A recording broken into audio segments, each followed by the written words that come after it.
Membahas terkait ledakan di SMAN 72 Jakarta yang diduga melibatkan pelajar sebagai pelakunya, kita sudah bersama dengan pengamat terorisme Islah Bahrawi. Selamat malam, Mas Islah. Selamat malam, Mas Ibra. Selamat malam semuanya. Mas Islah, ini Kapolri bilang terduga merupakan pelajar. Ini bagaimana bisa pelajar membawa benda yang berbahaya, benda yang meledak ke lingkungan sekolah? Dengan kondisinya menyebabkan siswa-siswa lainnya terluka. Bagaimana bisa sih?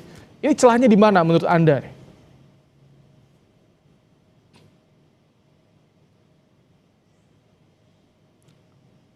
Halo, Ya, baik. kira-kira berapa di Indonesia ini? Sorry, nge-lag ya. Silakan lanjut. Tadi agak sedikit nge-freeze, Mas Islah.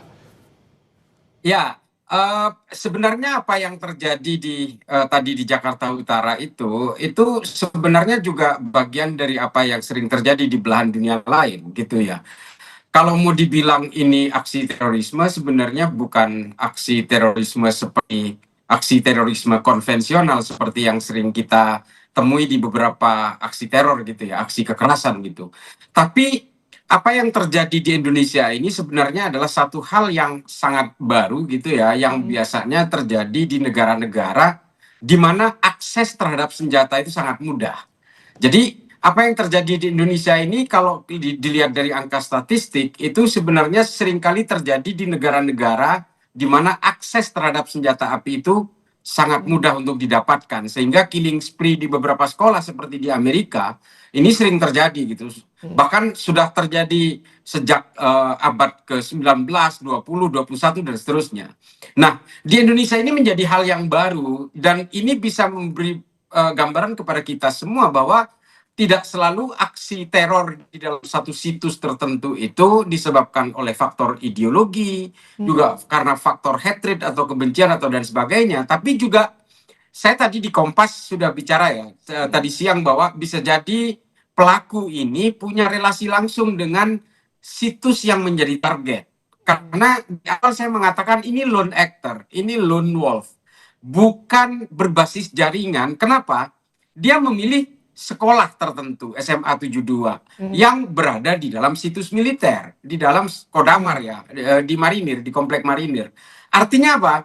Ini punya tujuan khusus untuk melakukan itu. Tunggu. Ini kan tadi Kapolri, Mas Islah saya potong. Kapolri kan tadi bilangnya terduga pelaku ini merupakan pelajar. Bisa sampai sejauh itu pikiran seorang pelajar ketika tadi melakukan aksi tadi tahu dipetakan bahwa ini berada di lingkungan militer sampai sejauh itu? Enggak, artinya begini, sebenarnya apa yang dilakukan oleh pelaku-pelaku sejenis di beberapa negara, dia biasanya dari korban perundungan, biasanya di sekolah itu, apalagi yang kita ketahui belakangan ini, ternyata dia juga siswa di sekolah itu, kelas 12B. Jadi tersangka ini, terduga ini sebenarnya juga menjadi korban sehingga dia punya rasa dendam terhadap sekolahnya, dia punya rasa dendam terhadap teman-temannya. Dan ini yang sering terjadi juga di Amerika, mulai dari Columbine, ada Virginia Tech School, ada berbagai sekolah SMA di berbagai negara bagian dan juga di Eropa sering terjadi. Cuma bedanya mereka tidak melakukan pengeboman tapi menggunakan senjata organik, senjata api. Kenapa? Karena mudah diakses. Senjata api di Amerika mudah diakses, sehingga mereka lebih menggunakan teknik killing spree untuk melampiaskan dendamnya terhadap sekolah, atau dendamnya terhadap guru-guru, atau dendam terhadap teman-temannya. Nah, ini menjadi satu perhatian yang serius ya, bahwa sekolah-sekolah ini pelajaran bagi kita semua, bahwa guru-guru pendamping, guru-guru konseling ini harus betul-betul diaktifasi, karena ternyata dari kejadian di Jakarta Utara memberi pelajaran kepada kita bahwa terorisme itu bisa terjadi karena apa saja, bahkan terjadi karena bullying. Nah, ini menjadi penting nih. Nah, ini sebenarnya di Indonesia karena baru mulai aja, sehingga seolah-olah kita baru tersadarkan. Di Amerika ini hampir terjadi setiap tahun. Jadi perundungan-perundungan ini bisa mengakibatkan nilai pemberontakan kepada orang yang punya jiwa labil dan sebagainya. Saya Ini mengatakan sebetulnya kalau misalkan betul latar belakangnya ini kita tentu masih menunggu bagaimana investigasi dari polisi. Kalau misalkan betul latar belakangnya karena dugaan perundungan atau bullying, sebetulnya ini harus bisa diantisipasi dong oleh pihak sekolah. Ya, sekolah mungkin tidak bisa mengantisipasi, sama seperti penegak hukum seperti Densus 88 yang tidak bisa juga bisa mengendus, bisa mencium adanya mens rea perbuatan kekerasan. Karena apa? Karena memang paling sulit mendeteksi dini dari lone actor. Kalau untuk terorisme berbasis jaringan di Indonesia, saya kira Densus 88 itu udah hafal, udah kelotokan lah.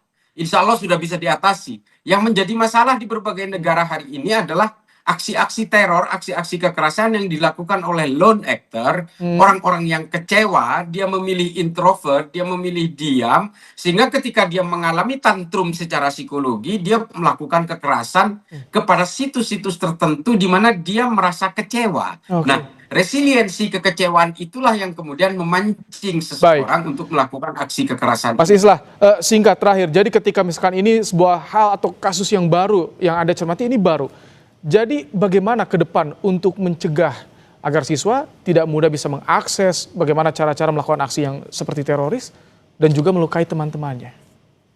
Ya, saya kira yang harus dilakukan hari ini ada dua faktor. Satu adalah bagaimana sebuah keluarga itu bisa mengawasi anak-anaknya, orang tua mengawasi anak-anaknya. Jangan sampai anak-anaknya itu mendapatkan misleading ideology, mendapatkan ideologi yang salah, baik itu agama maupun pengetahuan-pengetahuan tentang politik. Ini juga harus diawasi. Yang kedua adalah sistem konseling di sekolah-sekolah itu harus betul-betul bisa mendeteksi mana yang perilaku anak-anak itu mengalami gangguan, entah itu psikologi atau dia mengalami perundungan. Jadi sistem-sistem konseling dari guru-guru di sekolah itu harus diaktifasi betul. Supaya apa? Supaya tidak terjadi hal-hal yang seperti ini. Karena begini, kejadian yang sejenis ini biasanya kan melahirkan copycat berikutnya. Alhamdulillah, mudah-mudahan enggak ya. Tapi yang terjadi di Amerika itu adalah copycat yang kemudian dia lakukan karena terinspirasi yang dilakukan oleh orang-orang sebelumnya. Semoga ini tidak ditiru oleh pelajar-pelajar lainnya. Terima kasih, Saya Bung Islah. betul, makanya pemerintah harus terlibat dalam proses konseling terhadap anak-anak SMA, SMP yang masih labil kejiwaannya. Terima kasih Mas Islah Bahrawi untuk pandangannya di program Kompas Malam hari ini.